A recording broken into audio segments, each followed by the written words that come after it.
This time around, Apple has two models, the iPhone 7 and iPhone 7 Plus.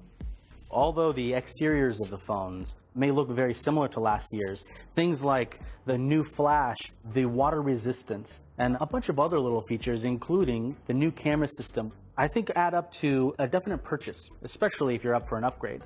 Both the iPhone 7 Plus and iPhone 7 are now IP67 compliant, which means that they are splash and dust resistant. So not waterproof. You can't just dive into the pool and start using them, but if you do fall in or get pushed in, or you're washing dishes and they fall in the sink, or you're in the bathroom and the inevitable happens, or you get caught in a rainstorm, you're going to be protected, which is much more than you could say for past iPhones, where water damage was one of the big fears. So that is incredibly welcome to see.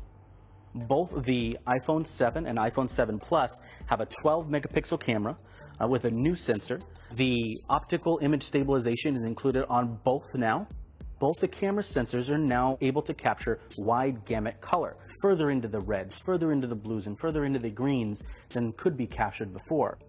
The iPhone 7 Plus also has a second camera, also a 12 megapixel sensor, but with a 56mm telephoto lens.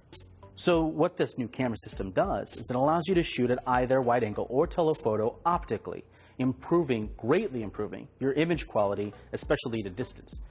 People have had, legitimate complaints about Apple removing the headphone jack from the iPhone 7 and iPhone 7 Plus. No headphone jack, no regular headphones.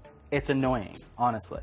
But Apple tends to do these things because it sees where the future is, it wants to push people towards that. And frankly, I don't think most people are going to mind, because the great majority of people use the headphones that came in the box. And those people that aren't, they do have an adapter, so they can continue using their old headphones. The adapter comes supplied, it's $10 if you lose it.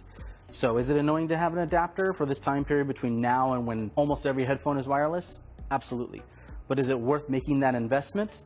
It remains to be seen, but there are some clues in Apple's AirPods that will explain why. Apple's AirPods come in a small case which acts as a charging device. They're two Bluetooth headphones. So if you'd like to use it with an old iPhone or with an Android phone, you absolutely can. They act as regular Bluetooth headsets and are paired the normal way. But they do have a special pairing method just for iPhones, which is pretty slick.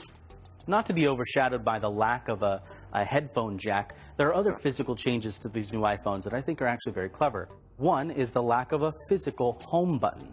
Now you have this touch-based home button, which uses the Taptic engine inside the phone to send a vibration signal to your thumb to make it feel like it's a click, when in fact it is not.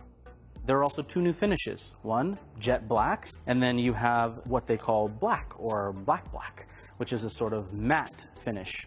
One of the major things that everybody was wondering about with jet is, would it scratch? The answer is yes. In normal pocketing use, it does scratch. There are fine abrasions on the surface of the phone, and that is unavoidable. That said, the finish is amazing. It's really, really crisp. It is not slippery. It fits and holds just fine in the hand. In fact, I actually think that the matte black surface